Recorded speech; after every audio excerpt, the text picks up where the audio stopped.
Hah? Bodoh nu penting maka ciri kan.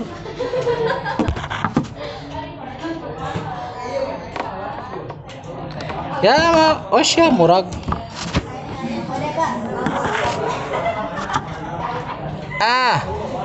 Nah geus lah bae bodoh tinggal.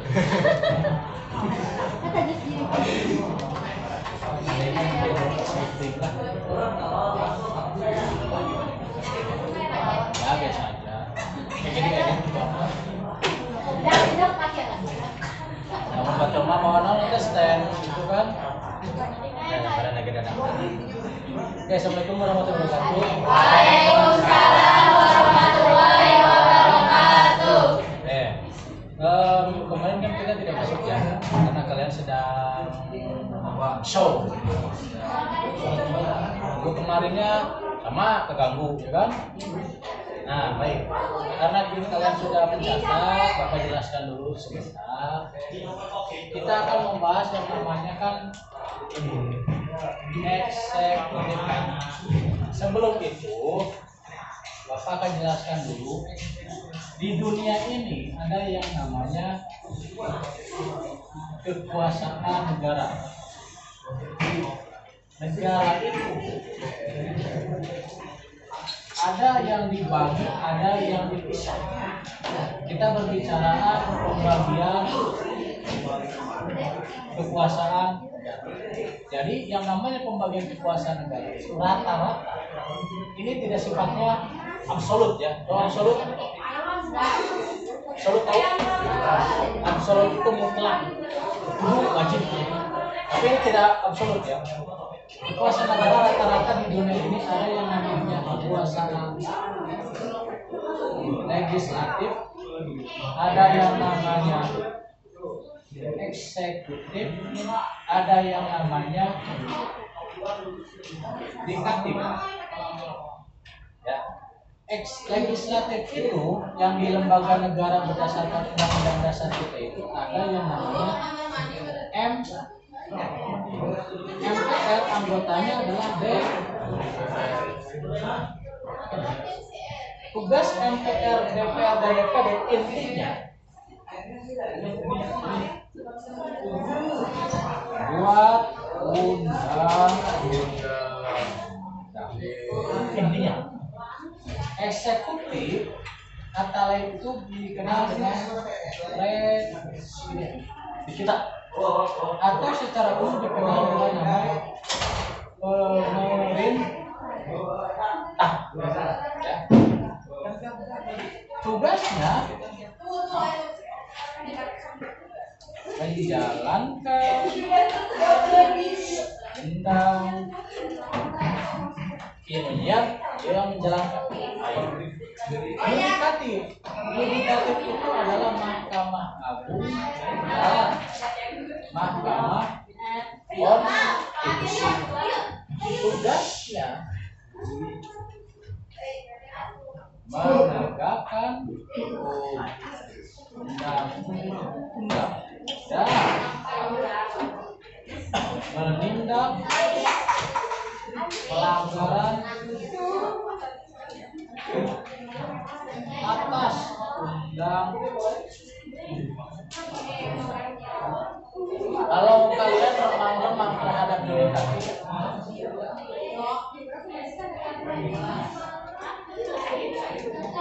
pengadilan,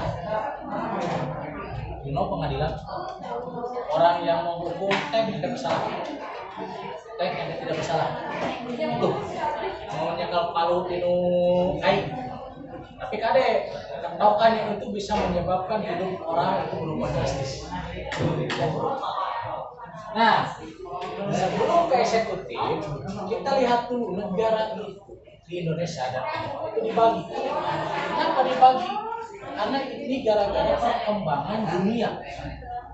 Dulu diawali dengan yang namanya revolusi Prancis. Jadi zaman dulu itu bukan presiden, tapi kebiasaan namanya adalah raja. Raja itu kalau di dalam konsep ini dia sebagai legislatif, dia sebagai eksekutif, dan dia juga sebagai yudikatif. Sama mereka mana?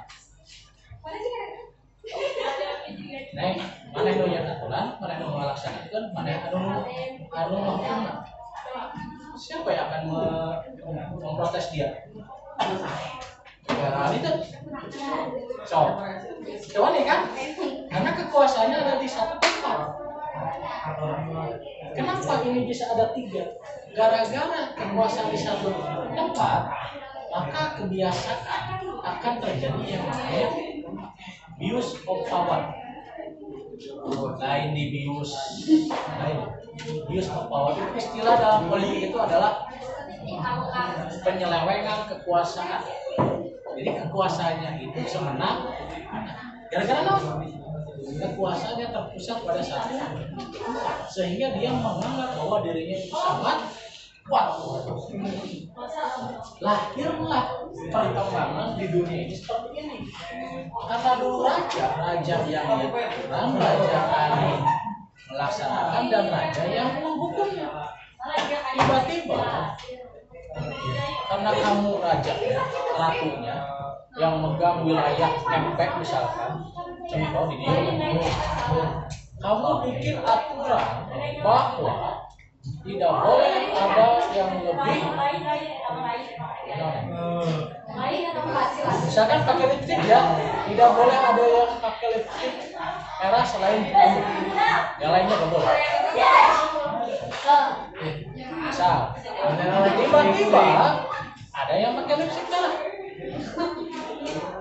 Siapa yang menghukum dia? Saya. Ini. Yang dia yang punya kekuasaan kan? Karena dia buat aturan. Siapa yang bisa melawan dia? Tidak ada. Karena tidak ada instrumen yang bisa melawan dia. Karena instrumennya semua ada di. Sehingga kalau orang sudah diberi kekuasaan terlalu banyak, biasanya dia akan melewat. Di Afrika tahun lalu ada kebijakan rajanya absolut seperti itu. Dia legislatif, dia yudikatif, dia eksekutif. Ada kebijakan kerajaan yang mengatakan bahwa dia wajib menikahi 250 orang perempuan. Nah, siapa yang berani melawannya, Neng? Tidak ada kan? Kenapa sekarang ada model seperti itu? Karena masyarakatnya jengah. Tahu jengah? Jenuh, kesal, muak, sehingga meletuplah satu peristiwa dikenal dengan revolusi Prancis, di mana Raja Prancis dan Ratu Prancis itu dibunuh oleh rakyatnya sendiri. Kenapa? Karena raja dan ratunya ini semenang-menang. Runtuhlah kerajaan Prancis, berubahlah jadi kerajaan republik. Zaman Napoleon itu masih zaman kerajaan ya, Napoleon Bonaparte. Nah, perkembangan zaman mulailah ditemukan konsep-konsep dan akhirnya seperti ini. Jadi kekuasaan negara itu dibagi 3 lembaga dan 3 pimpinan. Tapi pimpinan tertinggi suatu negara di antara ini. Kalau di kita di mana pimpinan tertinggi? Eksekutif kan? Tapi kekuasaannya dibatasi. Yang bisa bikin aturan itu hanya DPR. Ya, yang melakukan pelaksanaannya itu adalah eksekutif presiden.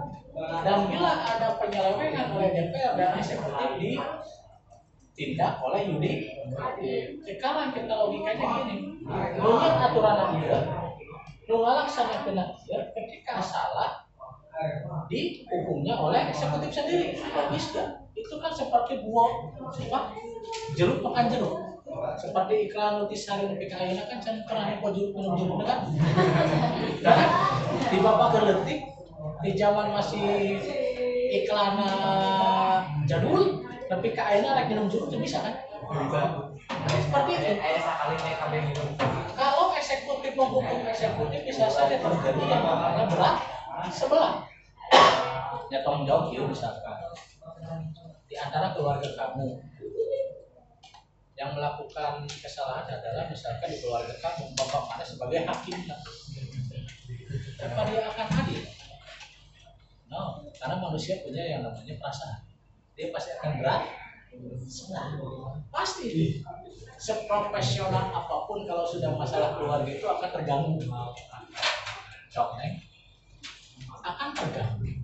Terganggu apanya? Batinnya. Udah itu salah. Nah, kesayangan itulah sehingga menyebabkan tidak adil. Makanya ini dibagi. Nu ngahubungna inati, nu ngalaksanakeunna eksekutif, anu nyieuna legislatif. Jadi ketika salah satu anggota ini bermasalah, maka ada lembaga lain yang akan mengawasi dan akan ngelingan. Tahu ngelingan?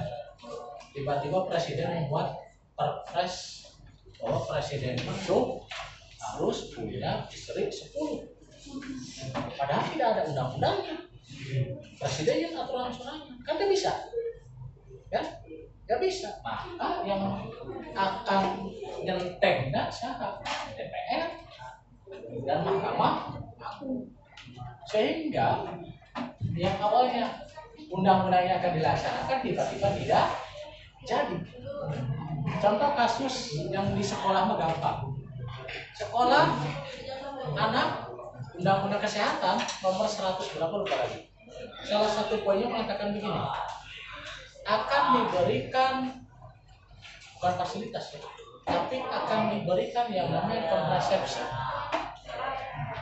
untuk siswi di sekolah setingkat SMA, SMK, MK. Bayangkan kalian kelas 10 diberi kontrasepsi, jangan ini balon. Yang itu kontrasepsi. Bila KB minum mana? Kontrasepsi kan? Ternyata perempuan, ternyata kehidupan perempuan ya. Jadi alat kontrasepsi alat pencegah kehamilan. Nah harusnya kalau sudah meskipun itu dikatakan jorok ya, benar kan jorok kan, porno, tapi kan itu pendidikan untuk kalian. Benar kan? Tahu kan yang namanya pelatihan itu bentuknya apa aja?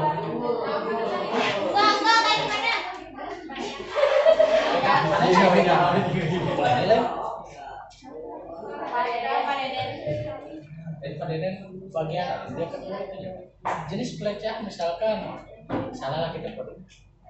Misalkan si Sen. Oke kalau salah. Sana produk. Ganti berita.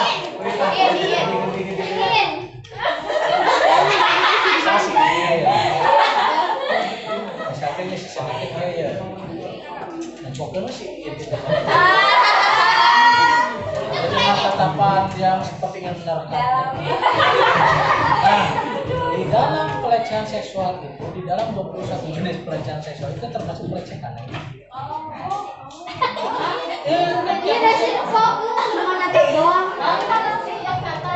Atau yang masalah kayak gitu. Ya. Atau misalkan sisa itu misalkan ketika kamu duduk, misalkan ketika kamu duduk, tiba-tiba si Sandy itu ngotot kamu dari belakang dan dijumlah pada bagian tertentu di apa di screen gitu kan, pada tertentu nanti itu pelecehan.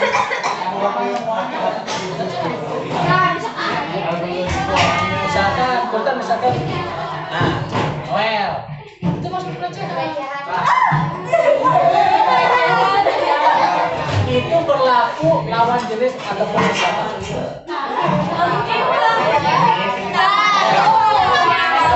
Laki-laki sa jorok-jorok namanya perempuan mah lebih wanita. Tanya ke mereka. Jalan apa yang menyebabkan mereka suka pegang pilih tangan? Itu apa pelecehan? Benar kan? Masuk jalan kan saya kan berlaku bercicik naik toilet itu pelecehan meskipun sesama jenis. Yang dilakukan itu Begitupun laki-laki. Termasuk melihat yang punya sesama jenis pun nggak boleh, itu pelecehan. Sekarang kita balik, misalkan si Sandy nanya si Dina, itu pelecehan. Sekarang kita balik, biasa. Sekarang kita balik si Dina, si Sandy, pelecehan tidak? Jadi pelecehan itu tidak melihat gender. Jika beda gender tapi itu sama pelecehan. Atau ke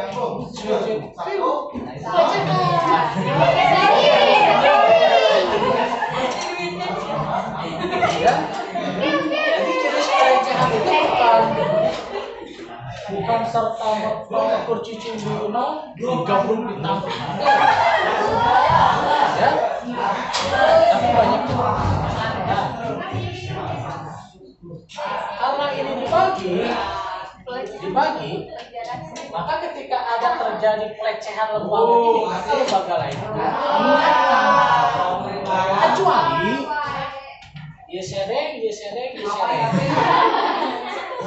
sedeng kabeh kan, makanya siapa yang turun dalam demo. Jadi setiap negara umumnya konsepnya seperti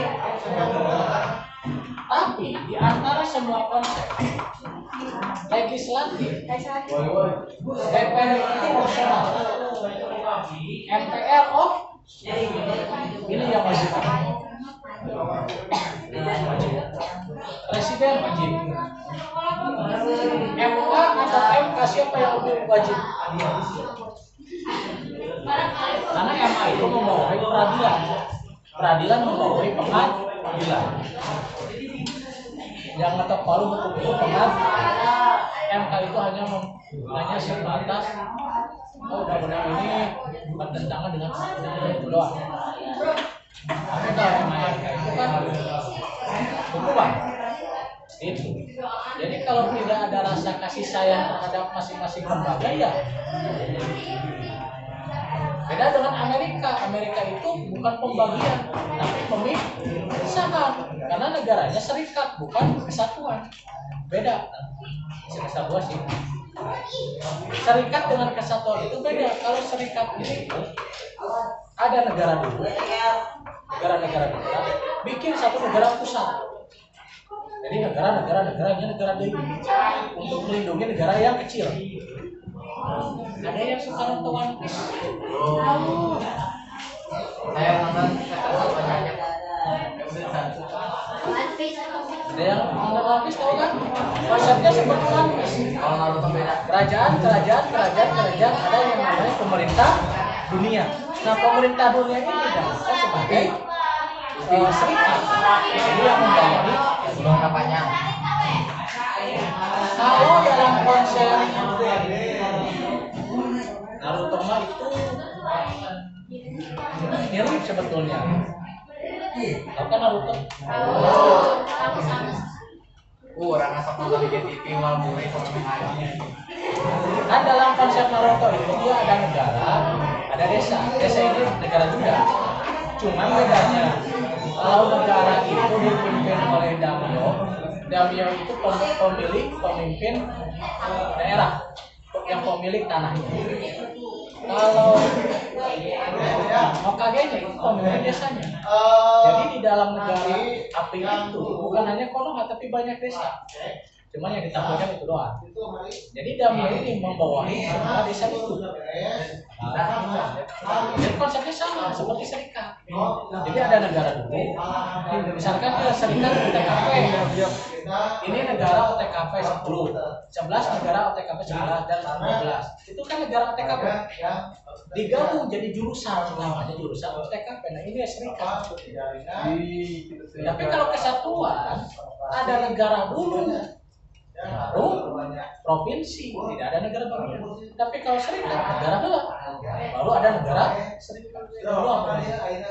Dan namanya dua kamar kalau negara serikat. Maksudnya dua kamar itu gini. Ada undang-undangnya, di bawah undang-undang ada undang-undang lain. Kita kan ada undang-undang dasar kan? Ya kan? Kita paling tinggi undang-undang dasar. Di Amerika itu ada konstitusi federal, nanti turunnya ada konstitusi negara bagian. Nah, ini beda. Kalau konstitusi federal itu hanya berbicara cara memilih presiden, cara memilih dewan, pertahanan, ekonomi, wilayah. Ya, itu konstitusi federal. Tapi kalau konstitusi negara bagian beda dari. Di Amerika itu dari 51 negara bagian, hukuman mati itu tidak semua negara bagian menggunakan hukuman mati. Misalkan negara bagian New Mexico, dia tidak ada hukuman mati, tapi ada di negara Virginia ada hukuman mati. Tapi kan sama-sama Amerika kan? Kalau di Indonesia mah gampangnya kira. Di Jawa Barat ada hukuman mati, di Jawa Timur jadi yang melakukan pembunuhan di Jawa Barat dihukum mati, pembunuhan di Jawa Timur tidak dihukum. Kok bisa Pak? Tadi karena negara bagian. Tapi kalau negara kesatuan satu hukum berlaku semua. Ini pas lama. Coba murah panasin ya kan. Pak, mau ini Pak tepi dong Pak. Hah? Mau ini tepi dong Pak. Langsung panas euy.